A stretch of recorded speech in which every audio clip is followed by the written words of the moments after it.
So hey guys, কি খবৰ আপোনালোকৰ? আশা কৰো ভালে আছে। আজি কলকাতা গৈ আছো ৰঞ্জন দাৰ লগত। আৰু ফাৰ্ষ্ট টাইম ফ্লাইট মোৰ আজি লাইফত। কলকাতাৰ ওচৰে পাজৰে বা ক'ৰবাত ফুৰিম আৰু মই একো গম নাপাওঁ প্লেনবিলাক ভালকে। আৰু এইটো মানে আজি যোৱাটো ন ৰাতিপুৱা সাডেনলি প্লেন কৰা হ'ল। ৰঞ্জন দাই পটককে লগ ধৰিলে যাওঁ বুলি কৈ দিলো। ফটাফট টিকেট কটা হ'ল। মানে ৰঞ্জন দাৰ চিনাকি এজনৰ মানে আৰু এজন দাদাৰ মানে তেওঁলোকৰ ঘৰ আছে তাত। তো তেওঁলোকৰ তাতে যাওঁ। আৰু সেই দাদাজনৰ নামটো হ'ল অনুপ দা। চাওঁ কি হয়, তেওঁলোকেহে জানে এতিয়া ক'ত ফুৰাই কি কথা। তেওঁলোকৰ ঘৰৰ মানুহো ফুৰিব আৰু অনুপ দা, ৰঞ্জন দা আৰু মই তো লগত থাকিমেই। এইফালে ফ্লাইটত উঠাৰ আগত ডিব্ৰুগড় এয়াৰপৰ্টত সৰ্বানন্দ সোণোৱাল ছাৰকো দেখা পালোঁ। এইটো বাহিৰৰ ফালৰ পৰা এটা চিন দেখাই দিছোঁ। ডিব্ৰুগড় এয়াৰপৰ্টৰ পৰা গৈ আছোঁ আমি। ফাৰ্ষ্ট টাইম হিচাপে ঠিকেই লাগিছে, ভাল লাগিছে মানে বহুত। ফিলিংটো বেলেগ ধৰণৰ, ওপৰলৈ উঠি যোৱা নিচিনা লাগিছে। আনন্দ মেলাত যে চকৰিত যে উঠো ন আমি, সেনেকুৱাত উঠা নিচিনা লাগিছে, কিন্তু তাতকে বেছি ডাঙৰ চকৰিত উঠা নিচিনা লাগিছে। প্লেনখনৰ চবচে ভাল মানুহটো আপুনি, কিতাপ পঢ়া মানুহটো বেলেগ আপক। আৰু যিহেতু মোৰ ফাৰ্ষ্ট টাইম, গতিকে ফাৰ্ষ্ট টাইমৰ অভিজ্ঞতা হিচাপে মই যি ফিল কৰিছোঁ কৈছোঁ, যিমানখিনি পাৰিছোঁ। আৰু যিবিলাকে আগতে গৈ পাইছে তেওঁলোকে যেন অভাৱ নিচিনাকৈ নাহে আৰু মোক অভাৱ বুলি ভাবি মানে। আৰু এতিয়া মই এনেকুৱা লাগিছে, মই কৈ দিছোঁ কি যেন প্লেনখন ৰখি আছে। তলৰ পৰা আমি দেখোঁ যে বহুত স্পীডত গৈ থাকে, 300-400 কিলোমিটাৰ পাৰ আৱাৰ স্পীডত। কিন্তু মই ওপৰত বহি থাকোঁতে এনেকুৱা লাগিছে যেন প্লেনখন যোৱাই নাই, ৰখি আছে একেটা জেগাতে, বহুত লাহে লাহে যেন গৈছে। এতিয়া কথা হ'ল কি, চবেই কিবা না কিবা খাইছে আৰু ফ্লাইটৰ ভিতৰত যিহেতু বস্তুবিলাকৰ দাম, তথাপিও সন্মানটো বচাবলৈ নিজৰ আগত আৰু সন্মান বুলি নহয়, আচলতে কিবা এটা খাওঁ লাগিছে। কফিকে খাওঁ নেকি? কফি খাইতো নেকি? এয়া কফি আনিলো আমাৰ দুটাৰ কাৰণে, 200 টকা ল'লে। টেষ্টিয়ে লাগিছে বাৰু, 200 টকীয়া কফি যে টেষ্টি লাগিব আৰু। কাঞ্চন পুৰা তাল মাৰি যায় দেই। পাই গ'লোহি আমি নেতাজী সুভাষ চন্দ্ৰ বসু ইণ্টাৰনেশ্যনেল এয়াৰপৰ্ট। এয়াৰপৰ্টটো মস্ত ডাঙৰ আছে দেই, ইণ্টাৰনেশ্যনেল এয়াৰপৰ্ট ন। ডিব্ৰুগড় এয়াৰপৰ্ট এইটো ডাঙৰ, এইটো ইমান ডাঙৰ, মজা আছে। চব দেখাব পৰা নাই। এয়া আমি এতিয়া ট্ৰলি বেগৰ কাৰণে ৱেইট কৰি আছো, লাগেজৰ কাৰণে। দুটা আছে ন। এয়া আমাৰ ট্ৰলি বেগ পাই গ'লো, এতিয়া গৈ আছো। ৰঞ্জন দা আগত গৈছে।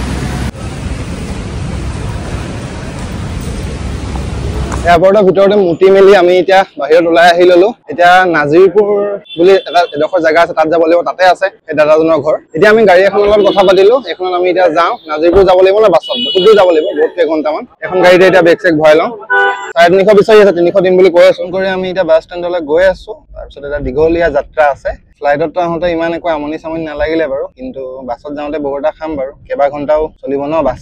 ইয়াত এটা বস্তু মন কৰিছো, পুৰণা বাছবিলাকো পুৰা ফালি চলাই। মই ৰেকৰ্ড কৰা নহ'ল বাৰু, কিন্তু দেখিবলৈ বাছবিলাক বহুত পুৰণা থাকে। এইখন অলপ ঠিকে বাৰু, ইয়াতকে বহুত গেলা বাছ এখন দেখিলে বেয়া উৰি গৈছে মানে। বাছ হিচাপত মানে পাৱাৰ বেয়া মানে, ভিতৰৰ মেচিন ভাল চাগে।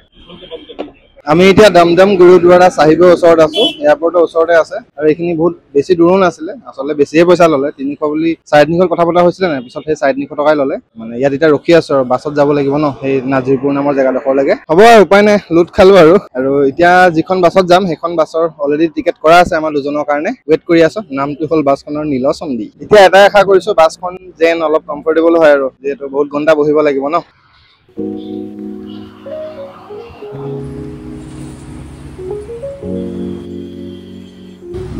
আমাৰ বাছখন আহিলে আৰু আমি উঠিলো। বৰ পুৰণা বাছখন, বৰ ধলং পলং। 220 কিলোমিটাৰ দেখাইছে নাজিৰপুৰ ইয়াৰ পৰা মাৰোতে। 5 ঘণ্টা লাগিব যাবলৈ। কেনেকে যাম আৰু, কষ্ট এটা হ'ব আৰু, উপায় নাই আৰু। 200 বছৰ আগৰ নিচিনা লাগিছে বাছখন। এয়া চাওক, বৰ বেলেগ ধৰণৰ ৰিক্সা। আমাৰ সেইফালে এনেকুৱা ৰিক্সা নিশ্চয় দেখা নাই পোৱা।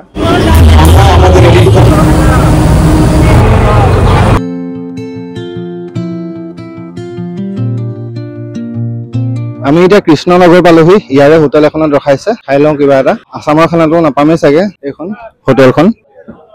উঠনি যে তেল ডিপুটোত ৰখাইছিলে, মই তেলৰ দাম চাইছিলোগে ৱেষ্ট বেংগলৰ। তেল ডিপুটোত প্ৰাইচ চাওঁতে গম পালো, পেট্ৰলৰ প্ৰাইচ 92 পইণ্ট কিবা টকা আছিলে, মানে 92 টকা আৰু। যি পাওঁ তাকে খাওঁ। চাওঁ, ৰঞ্জনদাৰ ভিডিঅ'ত সোমালে, মই অলপ ভিডিঅ' কৰি লওঁ বুলি ৰখিলো। আমি ৰুটি টাৰকা এটাই অৰ্ডাৰ কৰিছো, এটাই খাম, দুটাই বেছি খাবলৈ মন নাই। মানে ৰাইচ থালি আছিলে ইয়াত, সুধোতে গম পাইছিলো ৰাইচ থালি পালোহেঁতেন, কিন্তু হ'লেও নাখাওঁ বুলি ভাবিলো, কাৰণ সেই অসমীয়া সেই ফিলটো নাপামেই ন। কালি দাদাহঁতৰ ঘৰত গৈ কি পাওঁ তাকে খাম, ৰাইচৰ কিবা যদি আইটেম পাওঁ। কিন্তু ইয়াত ৰাইচ থালি খাবলৈ মন নগ'ল, মানে আচলতে গধুৰ খানা খাব মন নাই যোৱা বাৰু। এয়া আমাৰ টাৰকা আহি গ'ল। ৰুটি কেইখন আছে জানো, চিম্পল। দেখোতেতো ইমান টেষ্টি নাই লগা বাৰু, চাওঁ খালে গম পাম। বেংগলী আৰু আছামিজৰ মানে লেংগুৱেজটো অকণমান একে ন, আৰু আখৰবিলাকো একে ন। ত ইয়াত আহি সেই এনেকুৱাও বহুত বেলেগ ক'ৰবাত অহা নিচিনা নাই লগা। অকণমান মানে ভাইব এটা আহে আৰু, চিমিলাৰ ন বস্তুবিলাক। আখৰ লেংগুৱেজ সেইটোৱে আৰু ৰঞ্জন দাই কাৰোবাক ভিডিঅ' কল কৰি আছে ভালেই লাগিলে দেই খাই কিনে 4খন দিছিলে ৰুটি 80 টকা লৈছিলে মজা লাগিলে জ্বলাটো অলপ দিছে বাৰু জ্বলাটো তেওঁলোকে যিহেতুকে খায়ে মইতো জ্বলা খাই ভাল পাওঁ মোৰ একো প্ৰব্লেম নাই হোৱা কিন্তু ৰঞ্জন দাই অলপ জ্বলা পালে আৰু মোৰ ন বেংগলী মানুহৰ নেপালী মানুহৰ খানা খাই বহুত ভাল লাগে বহুত টেষ্টি বনায় তেওঁলোকে আৰু মই শুনাত কলকাতাৰ বা ৱেষ্ট বেংগলৰ মানুহৰ খানা বেয়া নহয় খানা টেষ্টি হয় বাছ খাব পাৰিব লাগে মেচিনটোৱে হজম কৰিব পাৰিব লাগে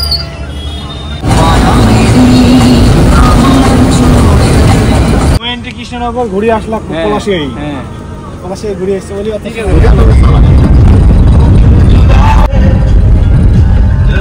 খুব ভালো হয়েছে ডালটো টেস্টি